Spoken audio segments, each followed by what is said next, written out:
Fala galera, sejam bem-vindos para mais uma aula da nossa cobertura de provas Medway. Para quem não me conhece, eu sou Daniel Aber, sou professor de cirurgia e fiz minha residência lá na Unifesp, na Escola Paulista de Medicina, onde eu tenho certeza absoluta que vocês serão aprovados. E estou aqui para falar também que nessa reta finalíssima pré-prova, quem precisar de alguma força, quiser tirar alguma dúvida de última hora, estou lá no Instagram, @danielaber.medway, pode mandar mensagem, porque o que a gente quer é estar juntos até o final de vocês, para que vocês sejam parte do que a gente acredita, que vocês sejam aprovados, como mais de 700 alunos da Medway já foram aprovados na Unifesp, mais de 44% só no último ano, em 2024, e é por isso que hoje a gente vai conversar sobre as nossas dicas e apostas para a Unifesp. A primeira coisa que eu quero contar para vocês é que tem que parar de chamar de Unifesp. Está uma semana da prova, tem que começar agora, para quem ainda não começou,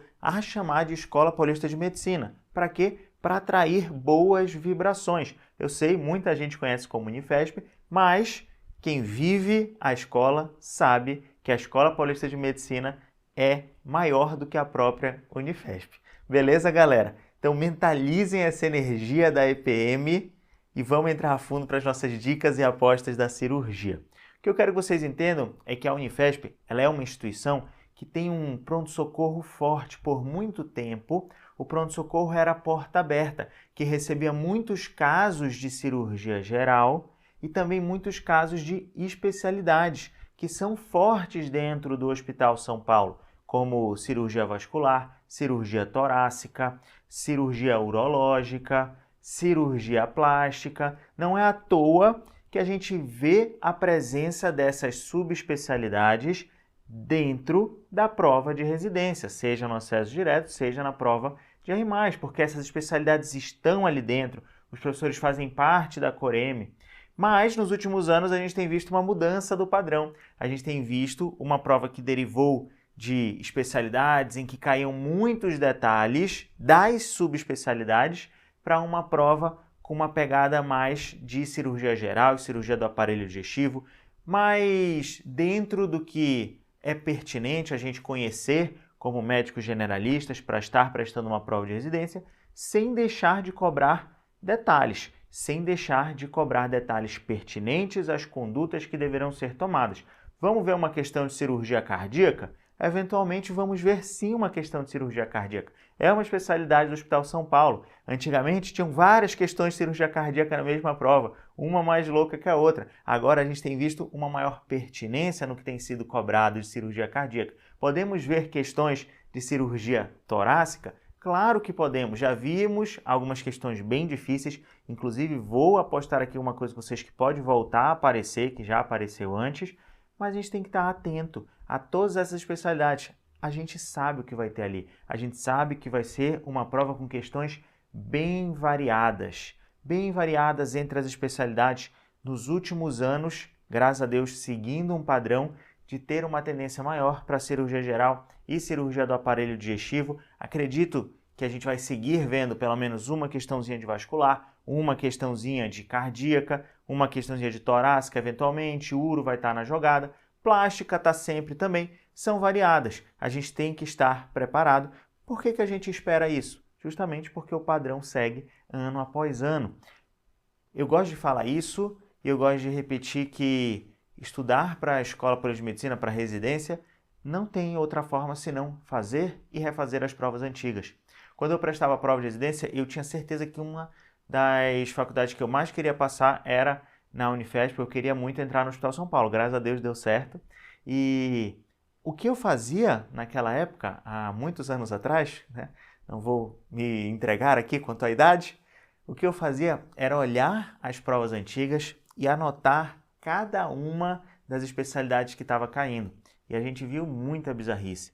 A gente via que sempre aparecia a questãozinha de cirurgia vascular, com alguns detalhes que às vezes a gente não lembrava. Já caiu TASC na prova de acesso direto, muito difícil, muito específico, mas fui percebendo que cai a cirurgia vascular que eu consegui perceber que eu precisava estudar cirurgia vascular. Fui anotando, fui pegando papel, uma coisa que hoje quem estuda com a Medway sabe que o MedBrain faz de forma bem bonita, bem legal. E eu só estou falando tudo isso para enfatizar que nessa reta finalíssima revisem as provas antigas. A gente vai fazer algumas dicas e apostas aqui com vocês, lógico, baseado no que mais aparece, baseado no que a gente acredita que pode aparecer, mas a gente vai estar juntos de vocês até o final. E hoje a gente vai passar o olho em cirurgia vascular, vamos falar de doença arterial periférica, motivo de eu ter escolhido falar de doença arterial periférica.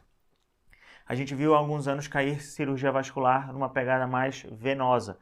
A gente já viu muito aparecer a parte de doença arterial periférica também na escola. Pode ser que volte a aparecer uma questãozinha, então a gente tem que bater os detalhes principais. Cirurgia pediátrica, nem se fale, é uma especialidade fortíssima dentro lá do departamento de cirurgia. Então a gente tem que olhar os principais detalhes da cirurgia pediátrica. Existe um chefe da escola que tem um livro excelente de cirurgia pediátrica, o professor Cury, tem ali o livro dele, em que a gente sabe que caem alguns aspectos, que aparecem detalhes que a gente vai discutir aqui com vocês. E também quero falar uma aposta pessoal, então se não cair é 100% nas minhas costas, por favor não me julguem, sobre técnica operatória. A gente viu aparecer na segunda fase do ano passado, então pode ser que apareça alguma coisa esse ano, vou bater alguns pontos bem relevantes com vocês para a gente relembrar. Mas bora começar por doença arterial obstrutiva periférica. E quando a gente está falando de doença arterial obstrutiva periférica, pessoal, a gente tem que entender que são as artérias da perna, principalmente periférica, entupindo. Entupindo por quê? Porque esse paciente vai ter fatores de risco. Fatores de risco seja para acumular uma placa de gordura ao longo dos vasos, seja para formar um trombo no coração e esse trombo voar pelo corpo, embolizar até atingir a perna do paciente em alguma artéria, normalmente mais próximo das bifurcações, para a gente ter a sintomatologia e conseguir diferenciar essa bendita etiologia entre embólica e trombótica. Quais vão ser os detalhes que a gente tem que estar atentos no enunciado? Quando a gente está falando de obstrução arterial aguda embólica, nós estamos falando de um paciente que tem algum fator de risco para formar um trombo no coração que vai virar um êmbolo voando pelo corpo. Fibrilação atrial é o principal deles. E a gente tem que lembrar que pacientes com histórico de infarto agudo do miocárdio podem ter predisposição a fazer arritmias, e aí podem surgir também trombos ali. E lógico, tudo outro que a gente tem de lesões que podem soltar, trombos que podem voar, e sem esquecer da embolia paradoxal, que às vezes aparece como detalhezinho a mais. Embolia paradoxal acontece quando a gente tem um trombo venoso ganhando circulação arterial. Aí vocês pensam, Daniel, antes de um trombo da veia que virou um êmbolo ganhar a circulação arterial, ele teria que passar pelo pulmão, faria um TEP antes. Não é isso que a galera da clínica me ensinou? Tromboembolismo pulmonar? É isso mesmo. Só que às vezes o paciente tem um buraquinho no meio do átrio, no meio do ventrículo, uma comunicação interatrial, uma comunicação interventricular, e aí aquele êmbolo que teve origem venosa está voando, passando de um lado para o outro do coração, ganhando circulação arterial e causando embolia paradoxal. Aqui, na obstrução arterial aguda embólica, a gente vai ter um quadro clínico exuberante. Nós vamos bater os 6 principais P's ali que a gente vai encontrar. Vão ser sintomas novos. Esses pacientes nunca tinham sentido isso antes. E como eu falei para vocês, normalmente vão acontecer nas bifurcações.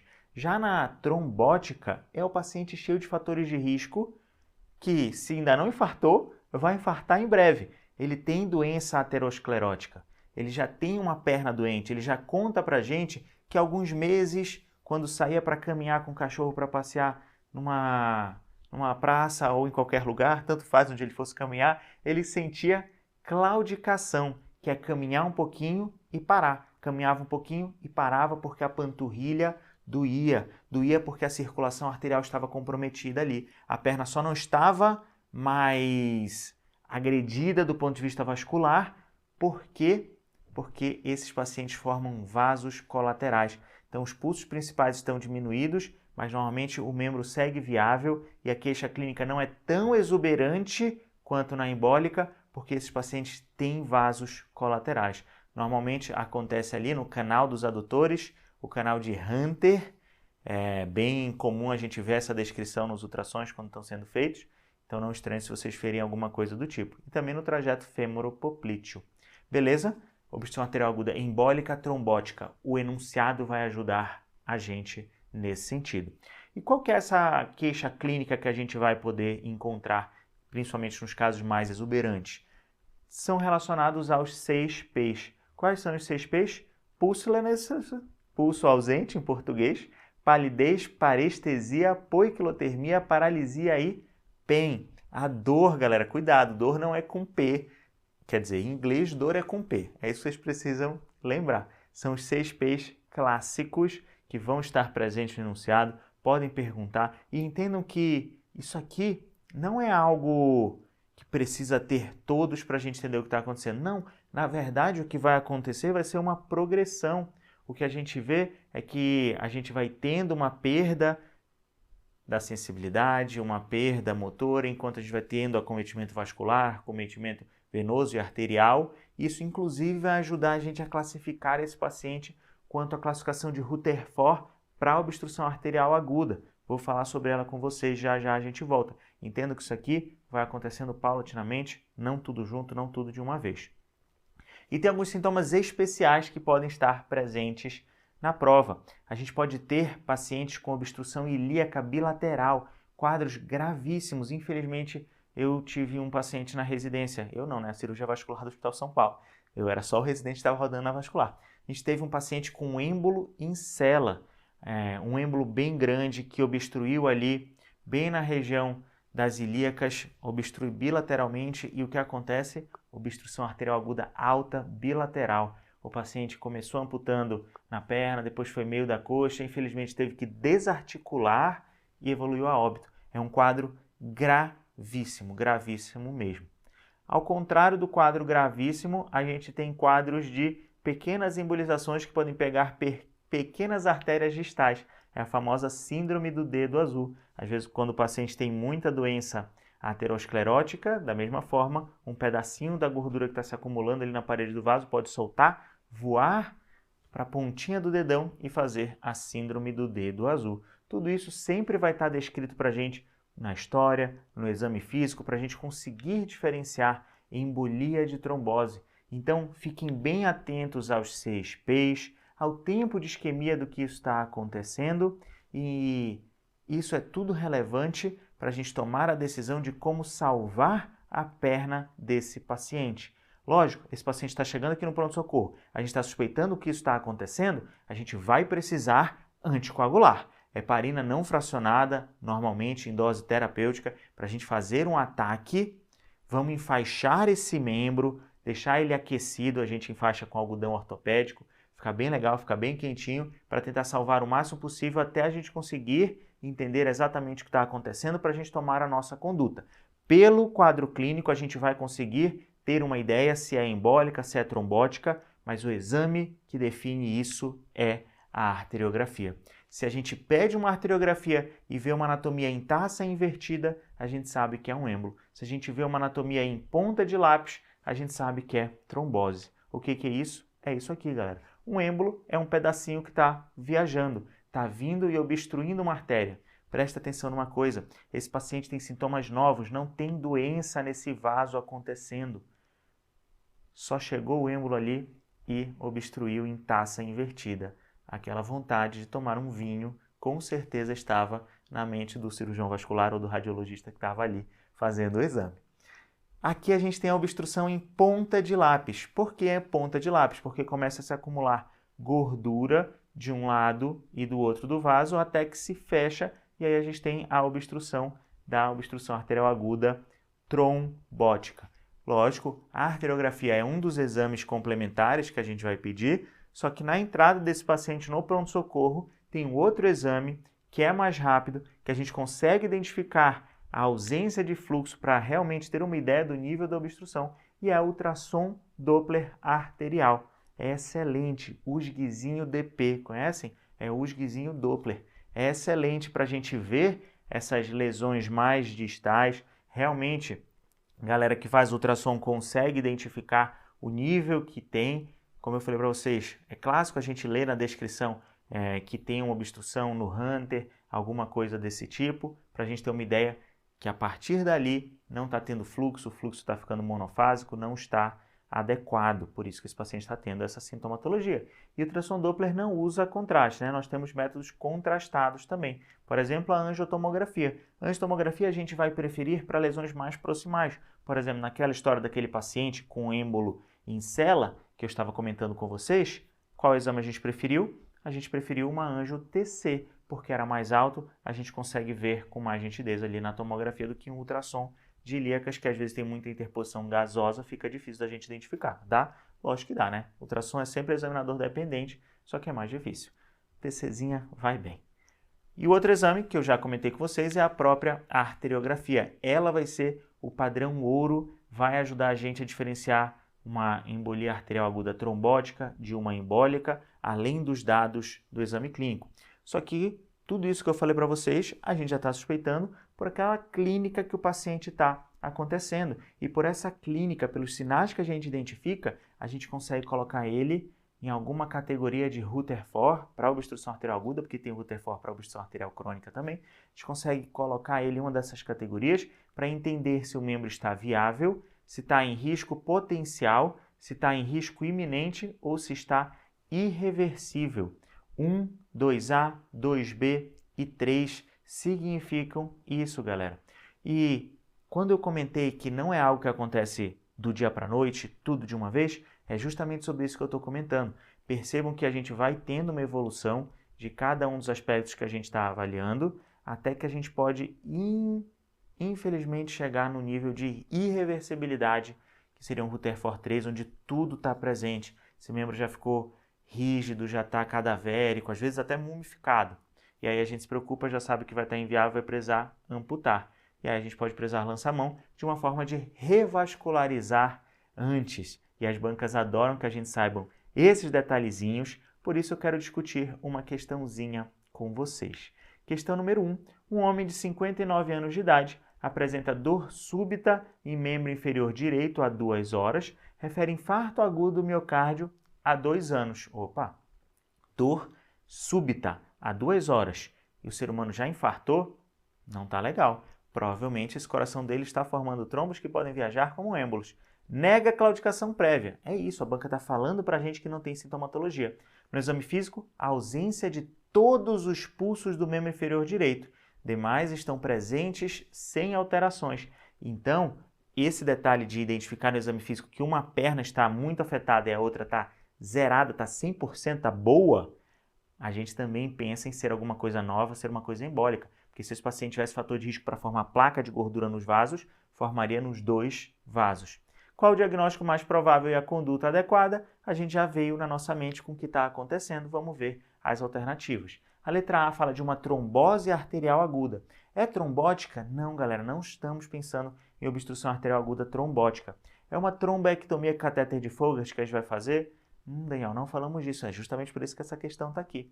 Mas vamos primeiro eliminar trombose e trombose. Só que na letra B está falando de uma trombose arterial aguda com heparinização plena. A gente vai fazer isso? A gente vai fazer isso para esse paciente antes mesmo da gente ter ideia se é embólico ou é trombótica, tá? A gente ter a confirmação eventualmente com algum exame de imagem, porque a gente precisa tentar ao máximo salvar esse membro. A letra C fala de embolia, a letra D fala de embolia, a letra E fala de embolia. E eu quero que vocês prestem uma atenção, uma coisa que vocês sempre têm que prestar atenção nas questões da Escola Paulista de Medicina. Está perguntando o diagnóstico mais provável, então a gente tem que ir pelo mais provável, e está perguntando qual a conduta adequada. Não está pedindo a conduta imediata, não está pedindo o que vai ser feito nesse momento no pronto-socorro. Está pedindo a conduta adequada. Porque como eu falei com vocês, embolia e heparinização plena. A gente vai fazer heparinização plena nesse paciente? Sim, provavelmente ele vai ser heparinizado chegando no pronto-socorro. A gente vai eventualmente fazer uma arteriografia diagnóstica nesse paciente? Sim, eventualmente esse paciente vai ganhar uma arteriografia diagnóstica que tem a ferramenta sensacional de ser tanto diagnóstica quanto terapêutica para que a gente consiga fazer uma embolectomia a Fogarty, que é a resposta certa dessa questão. Bem legal, bem interessante. E entendo que embolia se trata com tromboembolectomia a Fogarty. A gente pode fazer isso aqui, mas a conduta adequada é essa. Se fosse trombose, a gente não poderia passar um Fogarty, senão a gente sai rasgando toda a íntima do vaso. A gente precisa anticoagular esse paciente, avaliar a viabilidade, eventualmente fazer um fibrinolítico ali local por arteriografia, alguma coisa do tipo, com a cirurgia vascular. Mas isso aqui é o conceito principal cobrado em prova. Vamos avançar para a cirurgia pediátrica. Cirurgia pediátrica, galera, como eu falei para vocês, também é um tema quentíssimo. E quando cai cirurgia pediátrica, cai sobre o entendimento das principais patologias. Cai para que a gente saiba que essas crianças às vezes vão ter comorbidades, vão ter outras doenças, outras alterações identificadas ali no exame físico. E aí a gente vai bater as principais aqui com vocês. Vamos começar falando de atresia esofágica. Quando a gente tem atresia esofágica, o que vai acontecer? A gente vai ter um bebezinho que, eventualmente, no período pré-natal, a gente já vai estar identificando que ele está num leito de drâmio muito grande, porque esse bebê não está conseguindo deglutir o drâmio, o líquido amniótico, né? Por quê? Porque o esôfago está fechado. E aí, se ele não está conseguindo deglutir o líquido amniótico, se acumula e ele fica lá, num leito de drâmio muito grande. Ele fica num polidrâmio. Esse bebezinho, a gente já vai suspeitar no pré-natal por conta disso. Só que quando ele nascer, lá na sala de parto, a galera da pediatria vai tentar passar uma sondinha, não vai progredir. E o que a gente vai fazer? Jogar um pouquinho de contraste para ver realmente se esse coto está fechado. Depois que a gente vê se esse coto está fechado, a nossa preocupação vai ser se a gente tem fístula ou não tem fístula. A maioria vai ter fístula, tá? Vai ser o tipo C de Gross com uma fístula distal. E aí o estômago do paciente vai estar aparecendo. Por exemplo, esse aqui provavelmente tem fístula. Daniel, não dá para ver o contraste saindo. Eu sei, mas provavelmente tem alguma fístula com o trato aéreo aqui. Talvez seja até um raiozinho de contraste vindo para cá.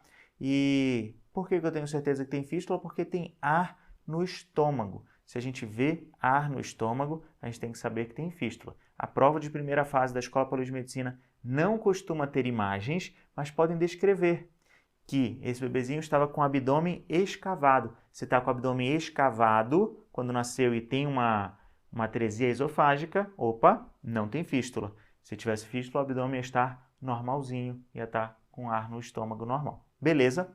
Estenose hipertrófica de piloro. O que acontece? É o bebezinho que come e vomita. Come e vomita. Vomita o quê? É exatamente o que ele está comendo, porque onde está a obstrução é no piloro. Então, bebeu leite, vomitou o leite. Não sai misturado com bile, porque não deu tempo da bile, quer dizer, não é que não deu tempo, né? Não teve cano para a bile passar e chegar no estômago e ele vomitar a bile, porque está fechado no piloro. Então, na estenose hipertrófica de piloro, nós vamos esperar vômitos não biliosos. Podemos fazer um ultrassom para ver o piloro espessado e, eventualmente, oferecer o tratamento para esses pacientes, uma piloromiotomia Frederick-Hamstead.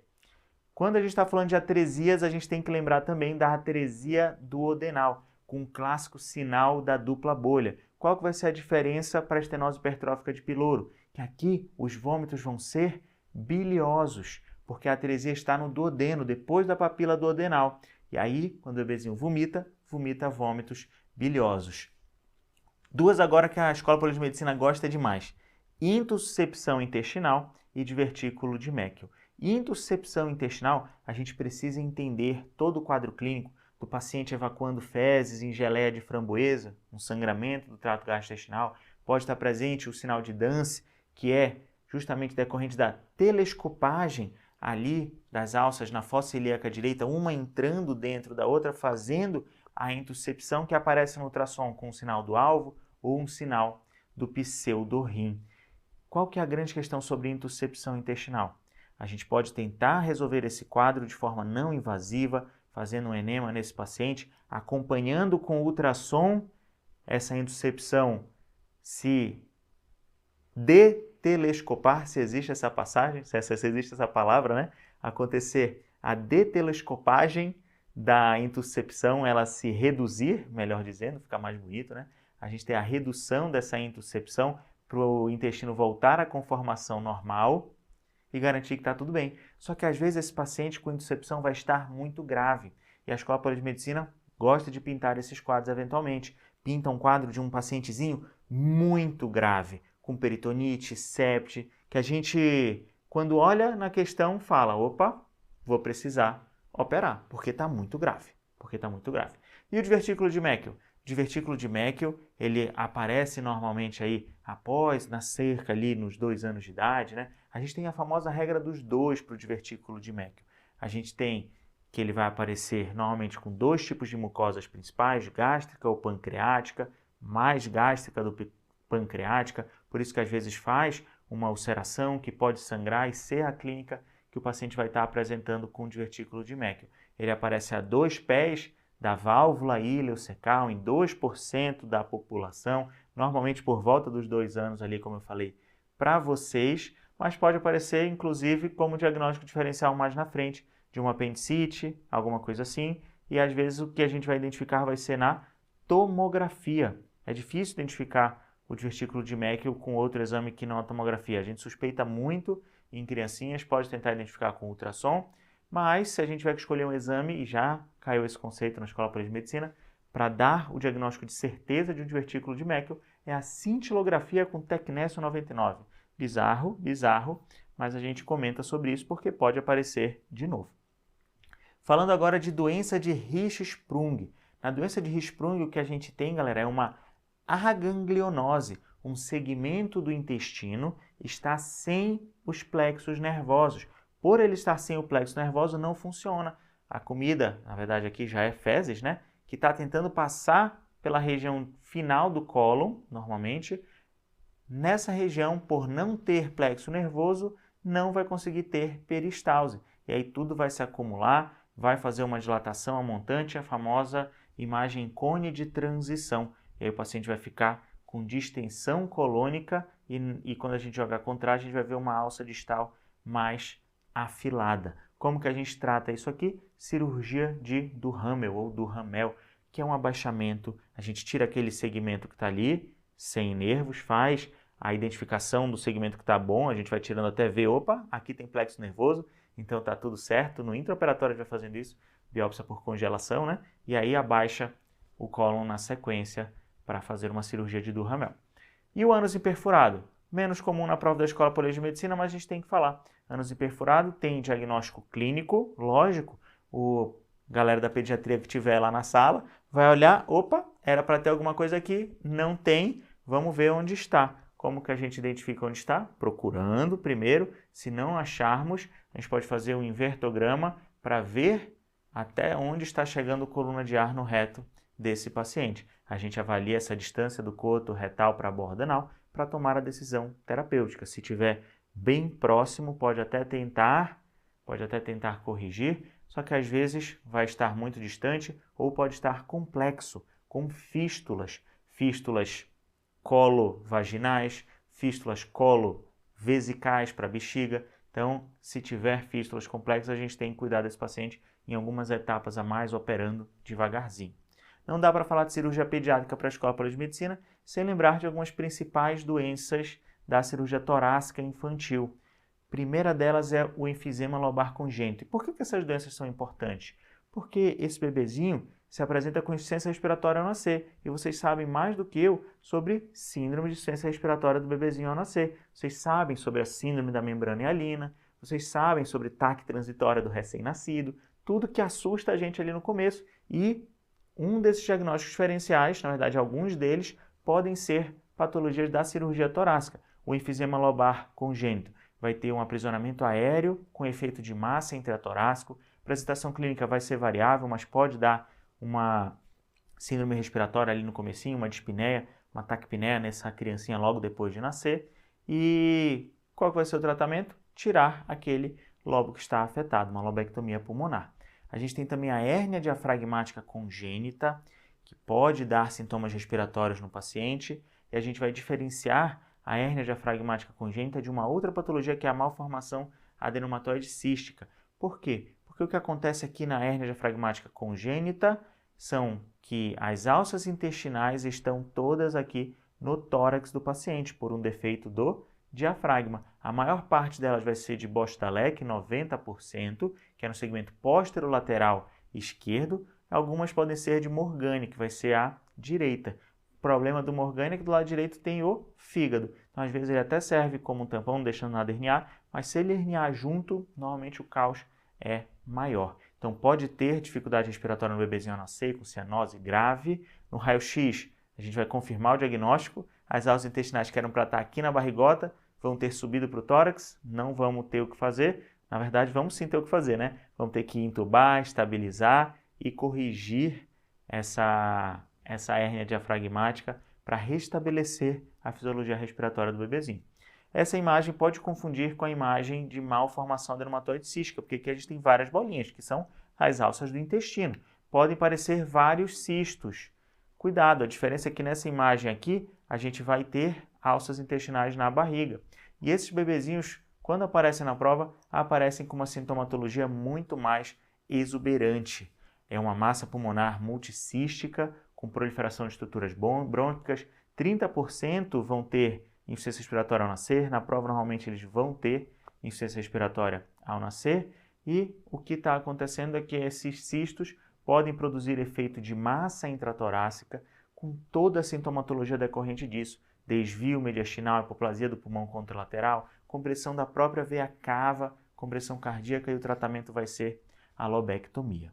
Então vamos ver uma questãozinha para a gente entender o que está acontecendo. Paciente masculino, 8 anos de idade, sem antecedentes mórbidos, há cerca de 30 horas, vem apresentando dor abdominal incólica acompanhada de náuseas e vômitos de conteúdo alimentar, nega febre, tosse e disúria. Há 2 horas, evacuação mucossanguinolenta. Ao exame, abdômen distendido e há uma massa móvel palpável ali na fossa ilíaca direita. Lembra que eu falei para vocês do sinal de Dance? O sinal de Dance é quando a gente sente a fossa ilíaca direita vazia, porque essa massa móvel se deslocou para cima. Agora ele está sentindo essa massa móvel, que é justamente a alça intusepta. Já temos que pensar em intuscepção intestinal quando a gente leu aqui mucossanguinolenta, nós realmente temos que pensar isso. E aí a gente vai entender como está esse paciente. Ele está com leucopenia, mesmo que discreta, não é esperado que uma criança esteja leucopênica, DHL de 1015, raio-x simples de abdômen evidencia a distensão difusa de Delgado, então ele já está muito distendido. Qual o diagnóstico mais provável e a conduta adequada? É apendicite? Na letra C e na letra E? Não é, galera. Apendicite normalmente vai aparecer com uma dor, normalmente epigástrica, que irradia para a fossa ilíaca direita. Se a gente sentisse uma massa ali, a gente poderia estar pensando num abscesso, alguma coisa do tipo acontecendo, mas não é a história aqui. Pensando em cirurgia pediátrica, poderia até aparecer com um diagnóstico diferencial de vertículo de Meckel. Mas não tem nada, a gente está pensando realmente aqui na A e na B, em invaginação intestinal. A letra D fala de hérnia interna. Daniel, esse paciente fez uma bariátrica, eu tenho certeza, com 8 anos, ele fez uma bariátrica, está ali, fez uma hérnia de Petersen. Não. A gente realmente fica entre A e a B. E a gente, quando olha essa questão, e eu lembro dela, a gente tem muitas dúvidas. Mas lembra que eu comentei com vocês? A letra B, invaginação intestinal, redução hidrostática olhando com ultrassom. Está errado? Não, mas não é a melhor conduta para esse paciente, não é a conduta mais adequada. Eu falei que a banca ia pintar o quadro do paciente para vocês. Por que colocou que estava com leucopenia? Por que colocou que o DHL está lá nas alturas? Para que a gente lesse e falasse, esse paciente está mal, ele está distendido, está com os leucócitos abaixando, isso pode ser sinais de sepse, DHL nas alturas, caos, não dá só para a gente ficar tranquilo. A gente precisa abrir e reduzir o quanto antes por uma laparotomia exploradora. Prestem muita atenção nos dados que a banca vai entregar ali para a gente, porque ajudam a gente a acertar questões difíceis como essa e garantir o pontinho. Dificilmente aceitariam recurso nessa questão, porque a banca pintou o quadro da gravidade para a gente. Bora finalizar falando de técnica operatória. E a primeira coisa que eu quero discutir com vocês é a disposição da equipe cirúrgica.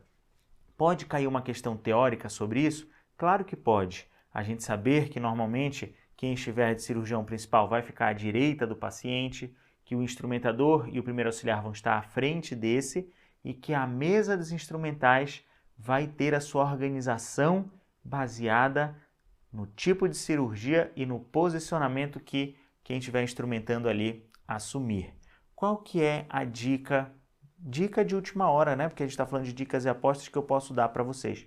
Se lembrem que sempre que a gente está falando de arrumação de mesa cirúrgica, diérese e síntese se aproximam da mesa. Sempre diérese e síntese vão ficar mais perto da mesa do paciente, com a diérese mais perto de quem estiver instrumentando. Para quê? Para a gente começar a cirurgia mais rápido. Afinal de contas, a arrumação da mesa cirúrgica vai seguir os tempos cirúrgicos que a gente tem para acontecer. Diérese, hemostasia, especial e síntese. Aqui no especial e auxiliares. Essa é a divisão mais clássica em 4 tempos que a gente já viu aparecer em diversas questões aqui de São Paulo. Vale a pena a gente lembrar dos principais instrumentais também, saber que na diérese nós vamos ter os bisturis e as tesouras, tesoura de Mayo para materiais, tesoura de Metzenbaum para tecidos orgânicos em geral. Hemostasia nós vamos usar as pinças hemostáticas, Kelly, Kraile, Kelly reta a gente chama de reparo. A gente pode ter eventualmente um mosquitinho, que é a pinça de Halsted para a gente pinçar algum vaso de menor calibre, o mixter para passar um fio para a gente fazer a ligadura de algum vaso. No especial, os auxiliares variam demais, difícil de cobrar um instrumental desse, talvez só se a gente for precisar alocar ele ali numa questão teórica, prática, mas difícil de aparecer na primeira fase. E de síntese tem muita coisa que a gente tem que saber. Temos que saber da existência dos porta-agulhas, porta-agulha de cavidade, que é o porta-agulha de Mayo-Egar, porta-agulha superficial, que é o porta-agulha de Mathieu, e ali no tempo de síntese nós vamos utilizar os fios de sutura. E conhecer sobre os fios de sutura é muito teórico. Pode aparecer na primeira fase, já apareceu antes na prova da Escola de Medicina, nós temos que estar atentos. Fio de Catgut, cada vez menos utilizado, pode ser utilizado aí em trato gastrointestinal, em vias urinárias, é um fio absorvível. A gente tem o queridinho de todos, a polidioxanona, que é o PDS. Ele é excelente para fechamento de aponeurose, pode ser utilizado em anastomoses vasculares, no trato gastrointestinal, em vias urinárias. Ele é um fio de absorção longa, ele não chega a ser classificado 100% como inabsorvível, mas ele atua no corpo praticamente como inabsorvível, sem ter os malefícios de um fio absorvível. Tá? Sem ter os malefícios de um fio absorvível, que seria perder a força têncil, e sem ter também os malefícios de um fio inabsorvível, que seria formar granulomas, complicar e, eventualmente, se a gente usar no trato urinário, formar cálculos. PDS vai demorar para absorver, mas não vai formar pedra na via urinária, então pode utilizar com tranquilidade. Por muito tempo, o fio absorvível que a gente mais utilizava era o Vicryl.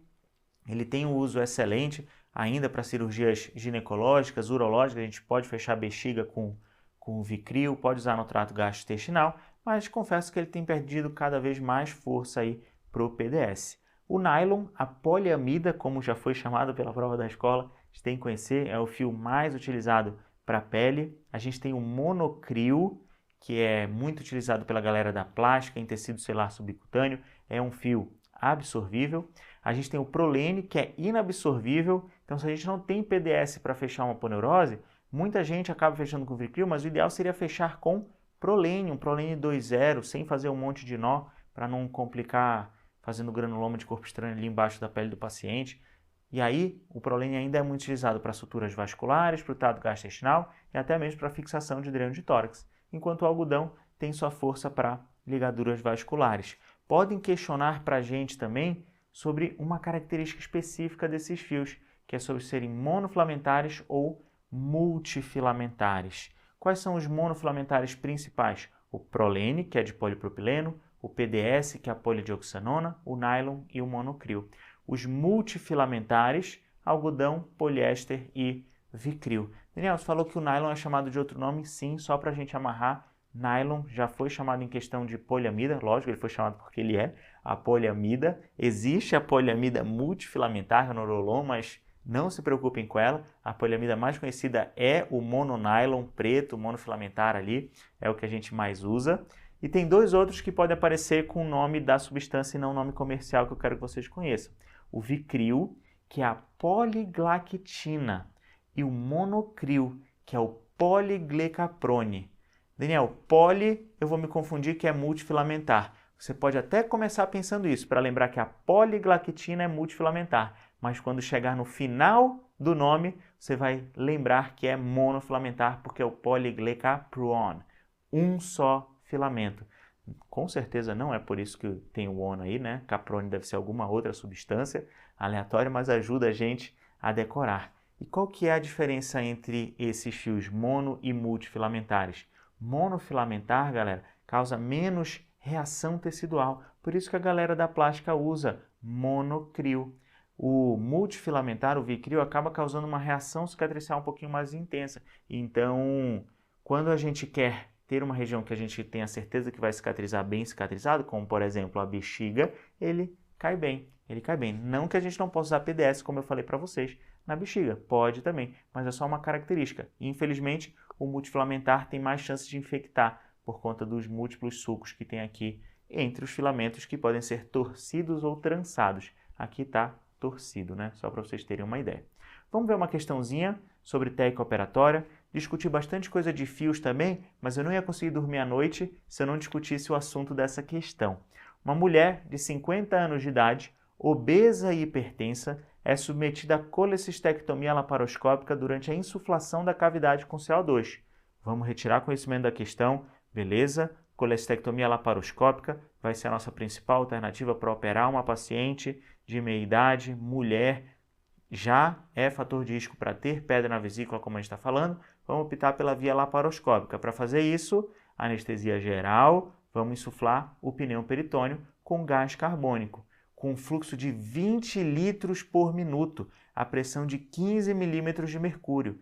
Quando a gente faz isso, a paciente apresenta quadro de hipotensão e bradicardia. O anestesista ou a anestesista que estiverem na sala vão gritar com a gente e vão ter a certeza de que eles vão adotar a conduta mais adequada. Eu quero que vocês guardem muitas coisas sobre essa questão, porque aqui a gente está falando de repercussões de insuflar pneu peritônio, que pode aparecer alguma coisinha na prova. Qual que é o problema do que apareceu nessa questão? O fluxo, galera. A gente não insufla pneu peritônio com fluxo de 20 litros por minuto. 20 litros por minuto, às vezes, aqui um trocáter direto, deixando passar todo o ar, vai fazer 20 litros por minuto, é muito. Distende muito rápido o abdômen, eleva o diafragma, complica toda a parte do retorno venoso, esse paciente faz hipotensão e bradicardia. A gente tem que começar o pneu peritônio com fluxo devagarzinho, 3 litros por minuto no máximo, que a gente pode ajustar na válvula do trocáter se a gente estiver utilizando uma técnica aberta, ou a gente pode utilizar uma agulha de Veress que ela só permite passar esse fluxo ali. Ajustar a pressão para chegar em 12 a 15 milímetros de mercúrio, até está tudo bem, mas a gente exagerou no fluxo. Exagerou no fluxo, a banca quer saber da gente o que a gente vai fazer agora. A gente vai falar para o anestesista que a gente vai manter o pneu peritônio, porém reduzir o fluxo para 10? Não. O fluxo muito alto teve um problema ali no começo. Depois não tem problema de deixar o fluxo muito alto, porque a troca fica constante, a paciente já está com um teto bom, então tudo foi se ajustando, tudo foi ficando no lugar, inclusive o estado hemodinâmico dessa paciente. A gente vai hiperventilar. Vamos hiperventilar, eu quero lavar esse CO2, Daniel. Coloquei CO2 no abdômen, CO2 não é difusível? É difusível. Então vamos hiperventilar para lavar esse CO2. Negativo, não tem nada a ver, tá? E se a gente hidratar rapidamente, o que a gente vai fazer é distender as alças intestinais e dificultar a nossa própria cirurgia. Também não. A C. Daniel, eu desisto da cirurgia laparoscópica, não é para mim, vamos abrir, porque assim eu sei o que está fazendo, assim eu estou examinando com as mãos, não com pinça lá dentro. Negativo. Também não é para converter para cirurgia convencional. A letra D fala de esvaziar o pneumoperitônio. Só um detalhe, tá? Dificilmente vocês vão ver uma questão em prova de banca boa que vai ser para converter para cirurgia convencional.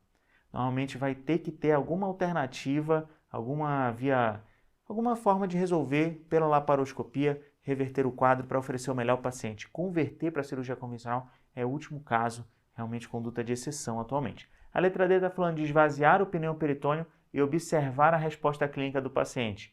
Condizente, né? Foi o pneu peritônio muito rápido e causou o problema, tira ele daí, vamos ver como a paciente evolui, se a gente consegue refazer ele devagarzinho e terminar a cirurgia. Lindo! A alternativa D é a melhor opção.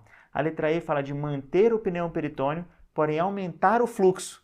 Daniel, se deu ruim, eu quero ver até quanto ela aguenta. Também não, pelo amor de Deus, pessoal. O problema não estava na pressão, a pressão estava boa, de 12 a 15, é o que a gente quer. O problema foi o fluxo inicial. Bem legal, eu tinha que ter discutido esse assunto, porque pode aparecer alguma coisa de técnica operatória laparoscópica para vocês. Eu tenho certeza absoluta que vocês vão andar muito bem nessa última semana pré-prova, nas revisões de vocês, para chegarem confiantes para a prova da Escola Paulista de Medicina e vocês viverem anos excelentes de muito aprendizado nesse lugar onde eu fiz minha residência, o Hospital São Paulo, que eu guardo com muito carinho no coração. Faria 1000 vezes cirurgia geral lá de novo e sempre recomendo para todas as especialidades, porque o que se vive ali dentro realmente é diferenciado. Para quem for para cima da Unifesp ou para cima da Escola Paulista de Medicina, a gente vai se encontrar lá, estaremos juntos, mas para todos os outros que estiverem só assistindo online, saibam que estamos juntos da mesma forma até o final. Um beijo no coração de cada um de vocês.